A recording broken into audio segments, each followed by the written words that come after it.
There is no such thing as a 5-minute break. Not for the people who actually make it.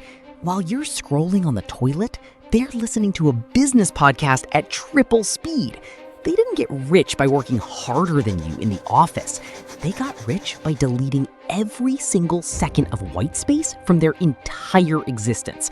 And today, I'm going to show you the exact 7-habit algorithm they run, and the terrifying price it quietly charges them. Here's the uncomfortable truth nobody puts in the highlight reel. Outlier financial success isn't random, and it isn't magic. It's a system, a calculated algorithm for siphoning every spare resource in your life and pouring it into one single output: productivity. It works, it builds fortunes, but run it for too long, and it doesn't just build wealth, it starts dismantling you. So let's break down the 7 habits.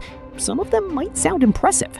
By the end, you'll understand why they're also a warning. Habit 1, the total elimination of white space. Think about every dead moment in your day. Waiting for coffee, sitting in traffic, standing in an elevator. Most people write these moments off. High achievers weaponize them. Every one of those scattered 2-minute pockets gets harvested and stacked until across a year, they add up to hundreds of hours other people simply gave away. It sounds efficient. It is efficient. But notice what's missing from that description: rest. There is no moment in this system that exists just to be, unproductively on purpose. Habit 2, constant consumption. The second their hands are busy but their ears are free, information starts pouring in. Podcasts and audiobooks at double, even triple speed, business books read in bed, sometimes on the toilet, because even that's not wasted time. This habit levels up business instincts at an insane rate, but there's a hidden cost. When information comes at you like a fire hose, you don't have time to actually reflect on any of it. You're not thinking, you're just absorbing.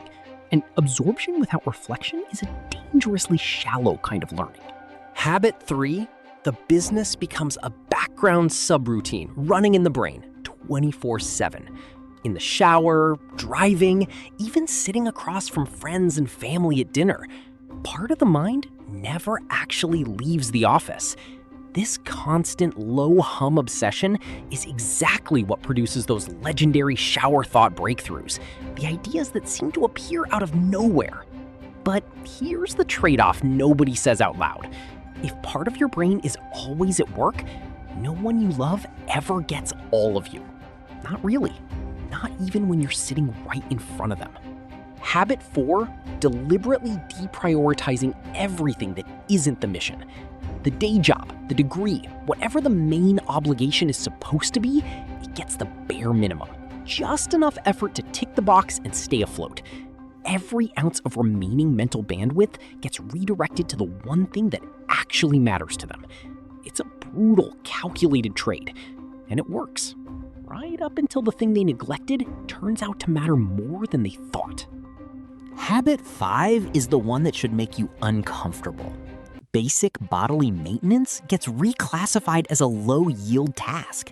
Grocery shopping, cooking a real meal, these get cut, sometimes for years, replaced by takeout ordered without a second thought, because every minute spent on food prep is a minute not spent building the empire. The quiet reality behind this one isn't glamorous. It's slumped posture. It's a cardiovascular system quietly paying the bill for a body that spent a decade sitting in front of a screen. This is the habit that most directly steals from the future to pay for the present. Habit 6, being ruthless with time, even if it means being reckless with money. Need a tool?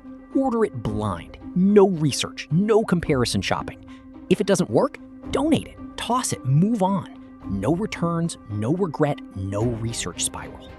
The logic is simple and frankly sound. The hours you'd spend researching are worth more than the money you'd save, but it only works if you actually have money to burn. For everyone else, this is a habit that can quietly bleed you dry. And then habit 7, the most dangerous one, the effective hourly rate raiser. They calculate exactly what their time is worth, based on current or aspirational income, And then they run every single task in their life through that number like a blade. Below the threshold? Deleted. Hire a cleaner. Refuse the 4-hour drive to see an old friend. Anything that doesn't clear the bar gets cut without sentiment. This is where the algorithm stops being a productivity system and starts becoming a worldview. Because once you start measuring your life in dollars per hour, something breaks. Visiting a friend stops feeling like connection. It starts feeling like a financial deficit. Here's what almost nobody tells you. This algorithm was never meant to run forever. Run it too long, and 3 things happen. First, cognitive friction. You overtrain the hyperproductivity muscle so hard that eventually you physically can't switch it off. Second, a warped perspective. Every human interaction starts getting quietly priced. And third, sustainability requires dismantling the machine. The people who get this right don't run the algorithm forever. Once the financial freedom is secured, they deliberately tear the system down and rebuild their life around health, relationships, and the things that were never supposed to be optimized away in the first place. So here's the real question. Not could you run this algorithm? Most driven people could, for a while. The real question is, would you know when to shut it off? If this broke something open for you, hit subscribe.